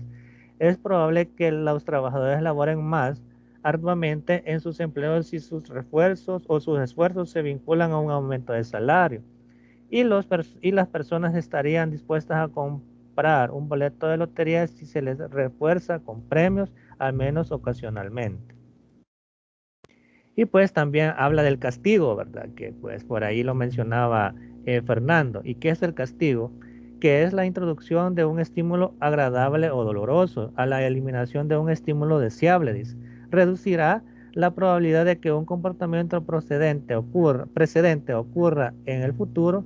De esta forma, el comportamiento que se refuerza tiene mayor probabilidad de repetirse en el futuro, mientras que el comportamiento que no recibe reforzamiento o que se castiga es probable que se interrumpa o en el lenguaje del condicionamiento operante que se extinga.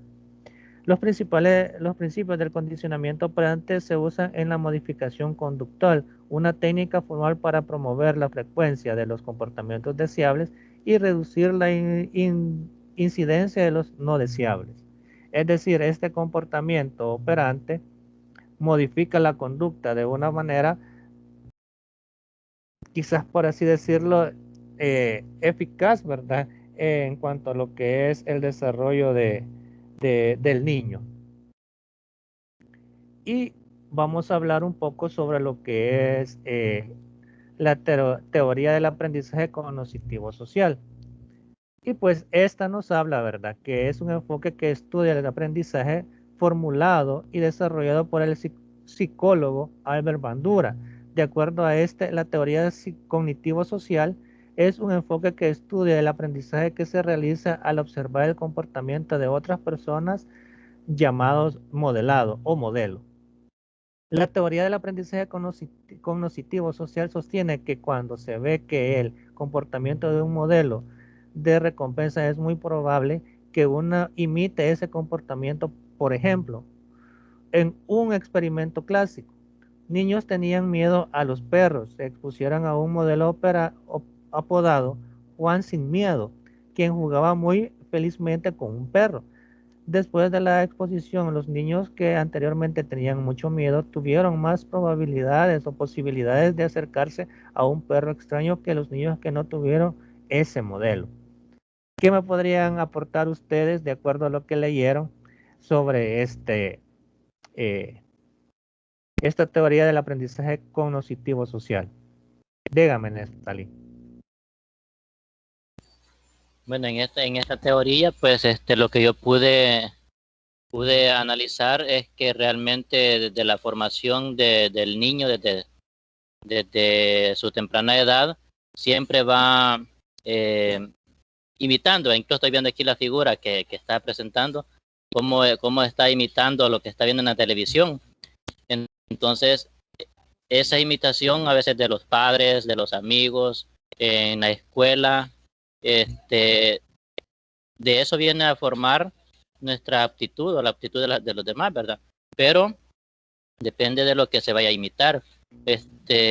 Por ejemplo, el de los padres, muchas veces los niños, a mí me pasó con mi hijo, decía que cuando él sea grande quiere ser como su papá, ¿verdad? Y así imita a veces de los amigos, y ahí es donde muchas veces también o se crean buenas aptitudes o malas aptitudes de los niños cuando ya son adolescentes y cuando ya son adultos, porque imitan algo que no les conviene o algo por el estilo, ¿verdad? Entonces, el imitar aptitudes de otras personas viene a conformar la aptitud del niño, y cuando es adulto pues lo refleja también a través de su comportamiento, y como le repito, pues muchas veces puede ser bueno y pues es buena persona, y muchas veces imita a amigos que no son buenos amigos, aptitudes malas, por ejemplo, desobedecer a los padres.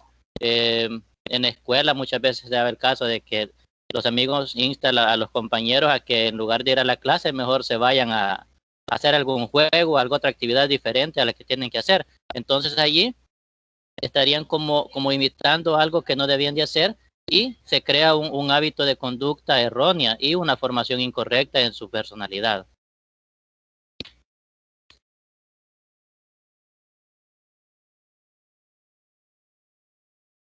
Sí, correcto, tiene mucha razón. Dígame, Elsie. Sí, algo similar a lo que dijo el compañero, ¿verdad?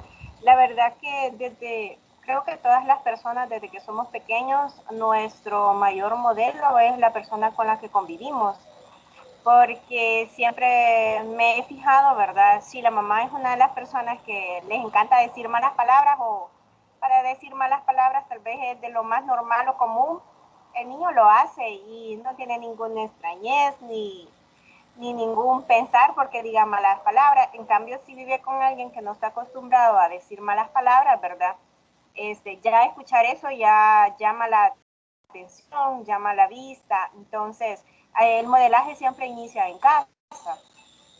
Está también lo otro cuando ya es adulto, ¿verdad? Y desea aprender algo. Muchas veces nos decimos, ¿verdad? Si Julián puede, si Juan puede, ¿por qué yo no voy a poder? Entonces inicia aquello del observar y querer ver cómo lo hace para yo también poder aprender. Entonces, sí conozco a alguien que le gustaba mucho lo que era la electricidad, pero no tenía los medios para poder aprender. Pero observando lo aprendió, lo observó, lo puso en práctica, no se dio por vencido y lo logró. Así que el modelaje influye en muchos aspectos y está presente en toda nuestra vida y desde que somos pequeños. Ese sería mi aporte.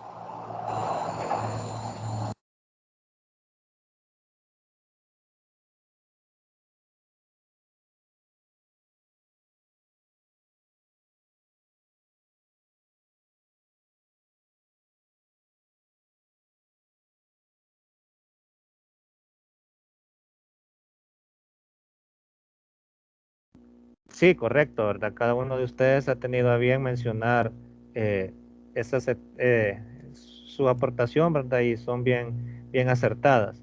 Dígame, César. Sí, gracias. Lick. Aunando un poco acerca de lo que estamos hablando, en el caso de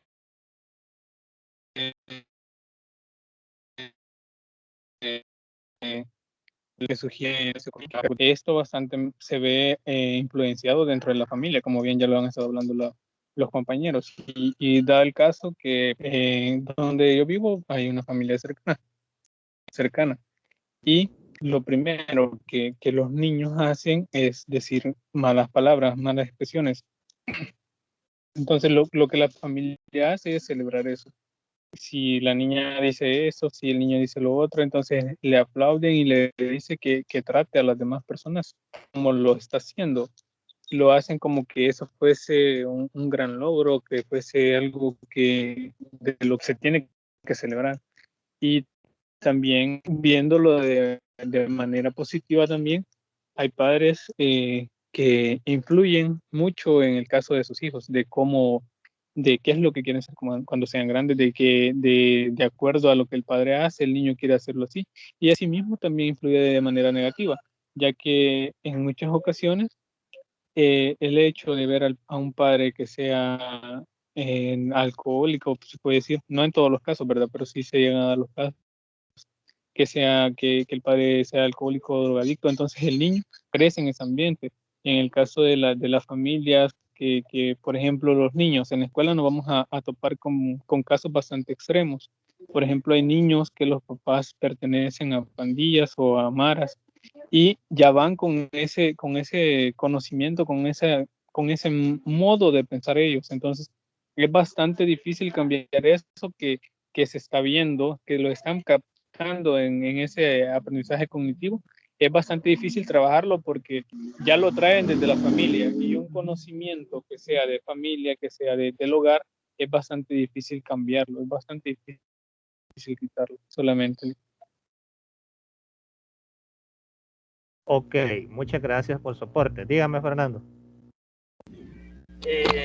Yo quizás, licenciado, me voy a centrar más en que no solo este modelo aplica en la familia, sino que también aplica dentro de cualquier sociedad en general.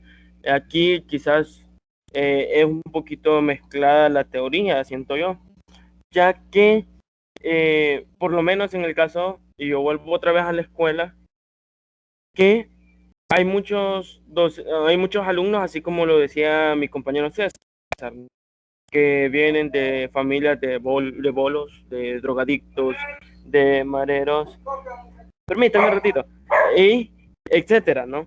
Pero resulta que cuando ven a un docente que los trata bien, un docente que hace bien su trabajo, no solo como enseñanza, sino que como un amigo, como alguien que los comprende, pues el niño encuentra una inspiración, ¿no? Y en determinado momento él decide seguir los pasos de ese docente.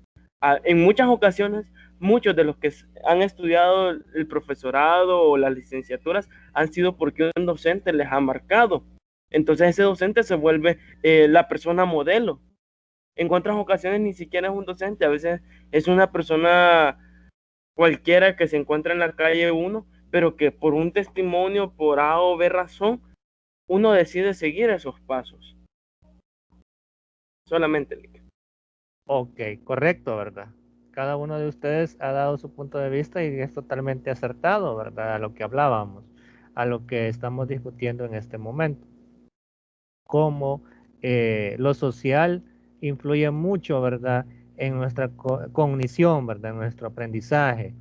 Y pues cómo el entorno social o un pilar social, ¿verdad? Ya sea dentro de nuestra familia, dentro de nuestro grupo de amigos, en la escuela, en el trabajo, influye bastante, perdón, para que sea un modelo a seguir, ¿verdad? Y poder de alguna forma realizar cierta acción, ¿verdad? O ponerlo de manifiesto en nuestra vida cotidiana. Bandura sugiere que el aprendizaje sociocognitivo procede en 4 pasos. Primero, el observador debe de poner atención y percibir las características más importantes del comportamiento de un modelo. Segundo, el observador debe recordar exitosamente el comportamiento. Y tercero, el observador debe reproducir el comportamiento con precisión. Y por último, el observador debe de estar motivado y realizar el comportamiento. Esos son los 4 pasos que dice Bandura que se pueden seguir dentro de lo que es el aprendizaje, ¿verdad? Sociocognitivo. Pero también dentro de estas teorías o de esta teoría habla, ¿verdad? De la perspectiva cognitiva, el análisis de las raíces del entendimiento. ¿Qué habla de esto? A manera general, pues esto habla de que está enfocada en los procesos que permiten a la persona conocer, comprender y pensar acerca del mundo. Es decir, cómo comprendo, cómo conozco y cómo interpreto yo mi mundo exterior o en la sociedad en donde yo estoy viviendo, ¿verdad? O donde yo me relaciono. La perspectiva cognitiva analiza cómo las personas representan internamente el mundo y cómo piensan acerca de él.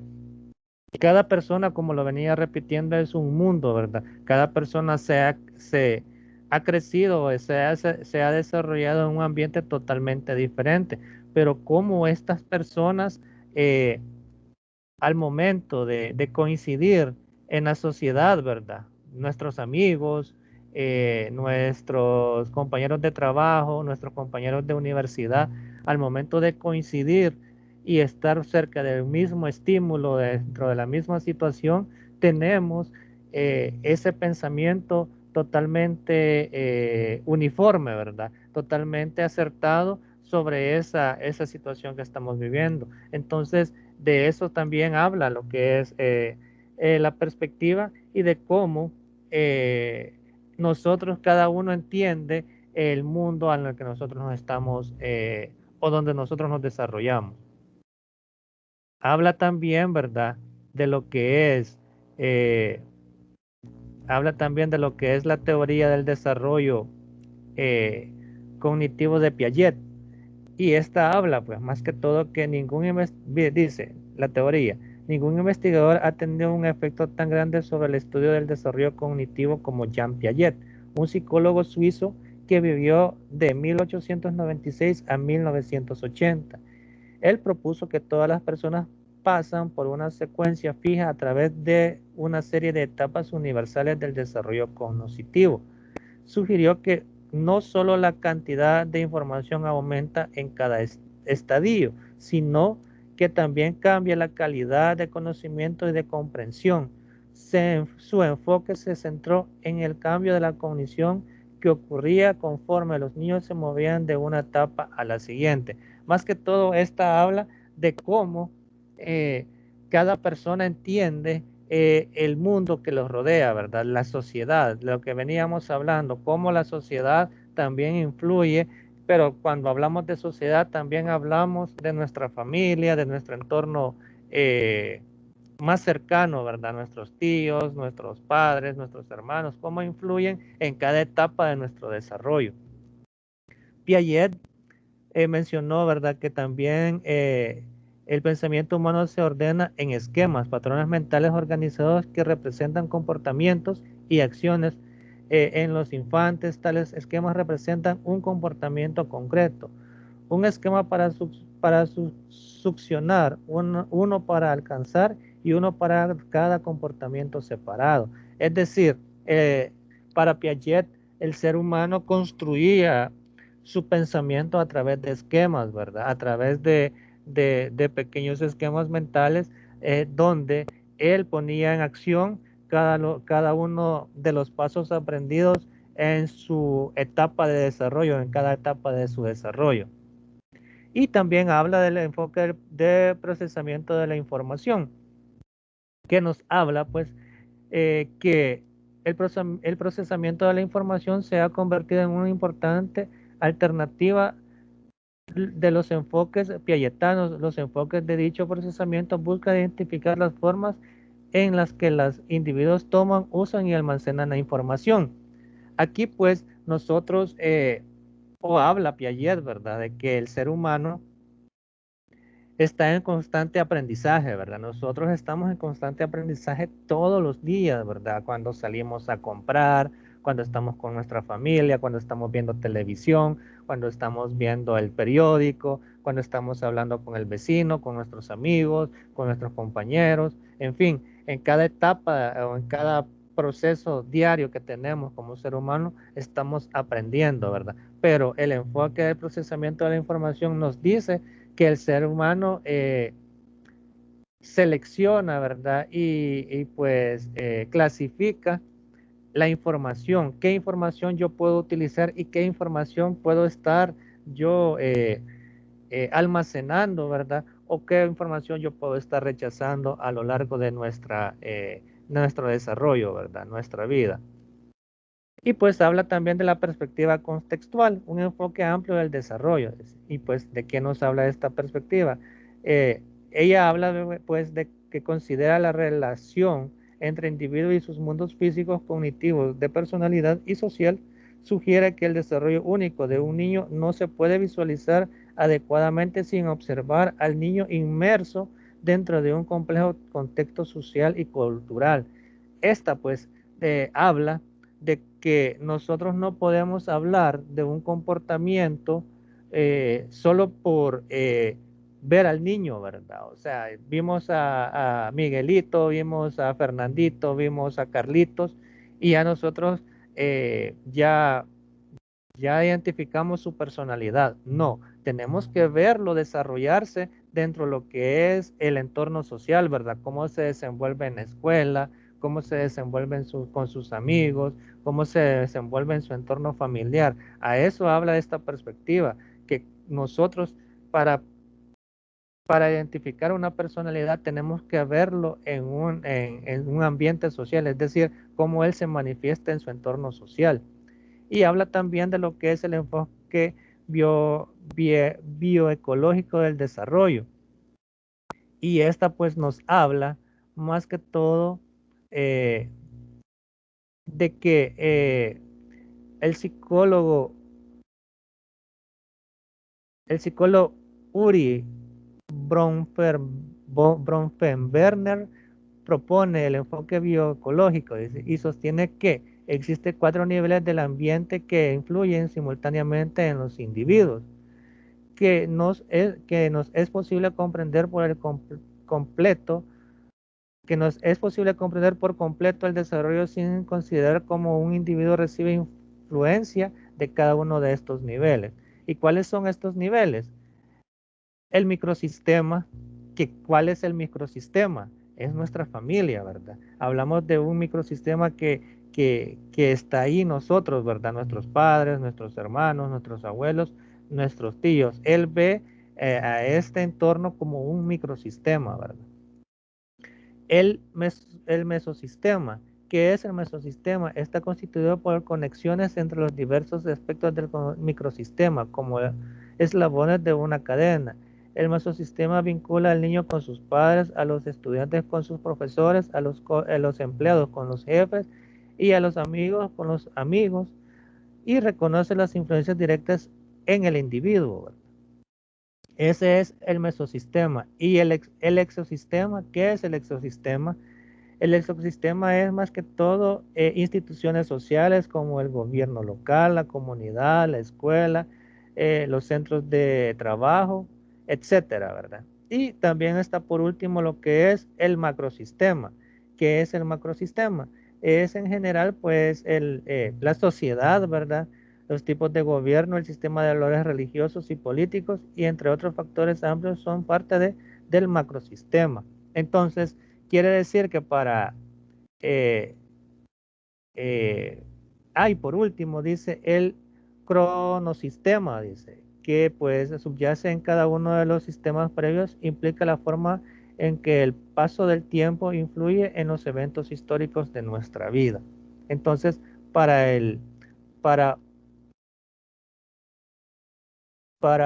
Uri Bronfenbrenner, consideraba de que son estos cuatro elementos, ¿verdad? El microsistema, el macrosistema, el mesosistema, el cronosistema, son parte de nuestra vida y tiene mucha lógica, ¿verdad? Pues ya lo venía mencionando Fernando, cada uno de nuestro ambiente, ¿verdad? Nuestra familia, nuestros amigos, nuestro entorno educativo, la escuela, nuestro entorno religioso, nuestra comunidad, ¿verdad? Nuestro municipio, nuestro departamento y nuestro país, nuestra cultura, pues es parte de nuestro desarrollo social, ¿verdad? De nuestro desarrollo de etapa social, ¿verdad? De nuestro desarrollo como ser humano, ¿verdad?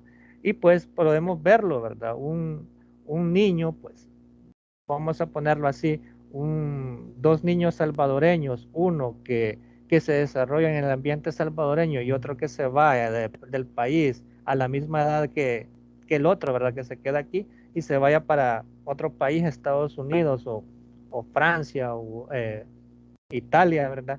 Y crezcan, ¿verdad? Ya siendo adolescentes, teniendo los dos 15 años, se vuelven a juntar, ¿verdad? Su comportamiento, su cultura, su forma de desenvolverse va a ser totalmente diferente, ¿verdad? Si los comparamos, que el que creció aquí en El Salvador como el que creció en otro país, ¿verdad? Cada uno va a tener un comportamiento en su entorno social totalmente diferente. César, ¿quería opinar algo?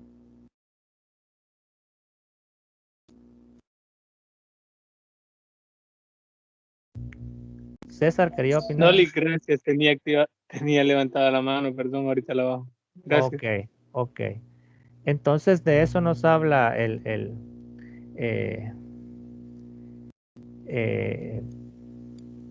teórico, ¿verdad? De esa situación, ¿verdad? Y por último, pues vamos a ver lo que es la teoría sociocultural de Vygotsky y que habla de la teoría social de Vygotsky, ¿verdad? Sociocultural de Vygotsky, perdón. Habla que la teoría sociocultural se ha vuelto más influyente a pesar que Vygotsky murió hace más de 70 años. La razón es el creciente reconocimiento de la importancia central de los factores culturales en el desarrollo. Los niños no se desarrollan en un vacío cultural. De hecho, la sociedad dirige la atención de ellos hacia ciertas áreas y como consecuencia los niños desarrollan tipos particulares de habilidades que son resultado de su ambiente cultural. Vygotsky fue uno de los primeros estudiosos del desarrollo en reconocer y dar importancia a la cultura y conforme las sociedades se vuelven cada vez más multiculturales.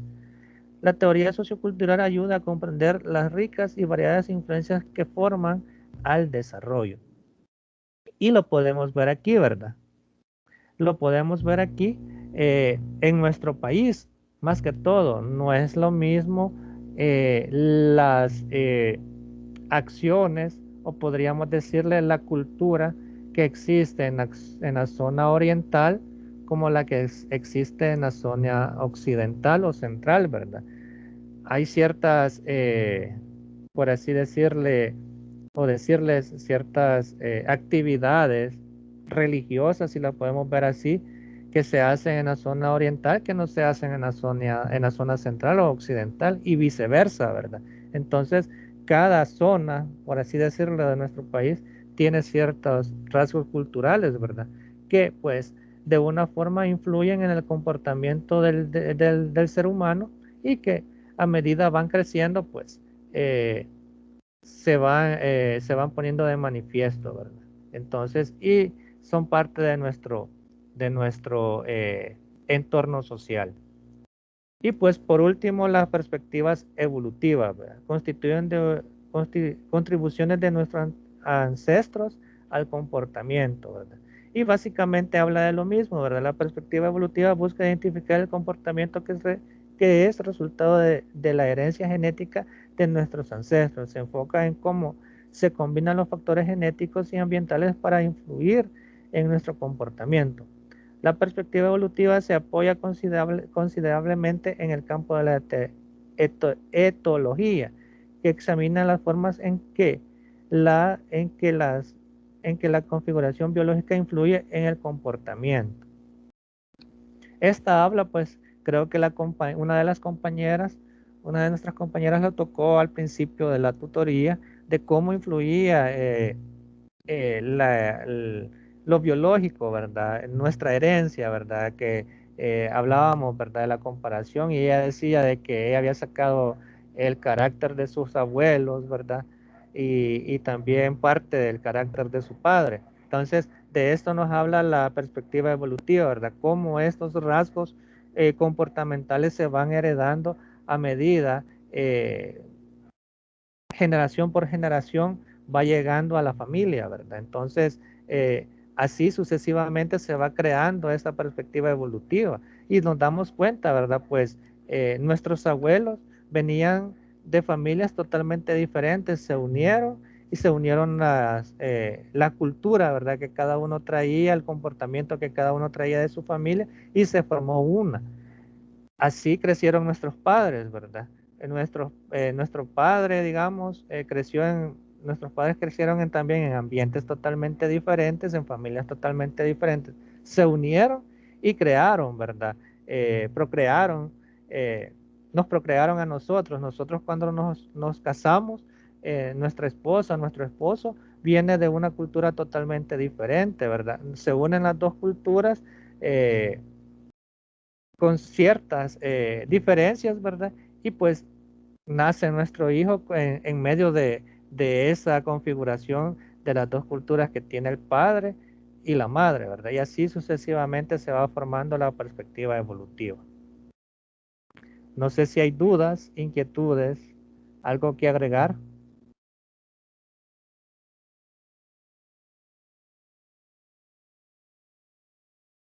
Algo que agregar, algo que decir. ¿Estamos claros entonces?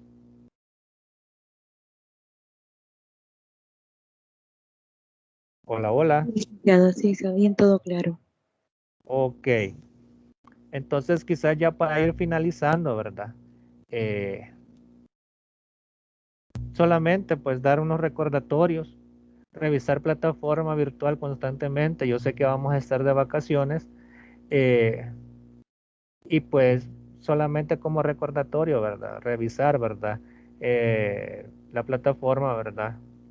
En el transcurso de los días, ¿verdad? O cuando entremos de vacaciones, pues es lo primero que debemos de hacer, de revisar plataforma, ¿verdad? Pues no ha subido algunos documentos o algo que sea de importancia, ¿verdad? Hay que revisar, estar pendientes sobre eso. Otro de los recordatorios es estar presente en los medios de comunicación, ¿verdad? Ya lo saben, mensajes privados, por plataforma, foro de dudas y correo institucional. Otro de los recordatorios es importante revisar y leer cuidadosamente los materiales compartidos en plataforma. Esto después de vacaciones, que retomamos nuevamente lo que es el ciclo, ¿verdad? Leer cuidadosamente la guía de tareas y rúbrica y pues leer los materiales correspondientes a cada una de las tutorías. Creo que esta tutoría ha sido bien beneficiosa, bien de provecho, pues hemos podido discutir y ver nuestro punto de vista de cada una de las temáticas que se han desarrollado. Yo les agradezco mucho el haber participado, el dar su opinión, pues es bien valioso, ¿verdad? Y enriquecedor para lo que es la cátedra. Solamente desearles felices vacaciones. Tengan mucho cuidado, ¿verdad? Si salen, igual recordemos que todavía estamos con lo que es la pandemia, ¿verdad? Del COVID. Entonces hay que protegernos, ¿verdad? Proteger a nuestra familia. Si vamos a salir, usar las medidas de bioseguridad, ¿verdad? Alcohol gel, mascarilla, ¿verdad? Y pues el constante lavado de manos. Así que pues recuerden que a partir de mañana empiezan nuestras vacaciones y entramos nuevamente el 5 de abril. Cualquier duda o inquietud, ya saben dónde encontrarme. Voy a responder lo más pronto posible. Y pues solamente agradecerles su participación y pues su asistencia el día de ahora. Así que me despido, pasen felices vacaciones, pórtense bien y nos vemos hasta la tutoría extra que vamos a tener luego de nuestras vacaciones. Feliz tarde. Gracias, Lick. Igualmente. Muchas gracias, Muchas Lick. gracias, Lick. Muchas gracias, licenciado. Igualmente, feliz fin de semana y buenas tardes. Felices vacaciones para todos. Gracias, igual. Gracias, igualmente.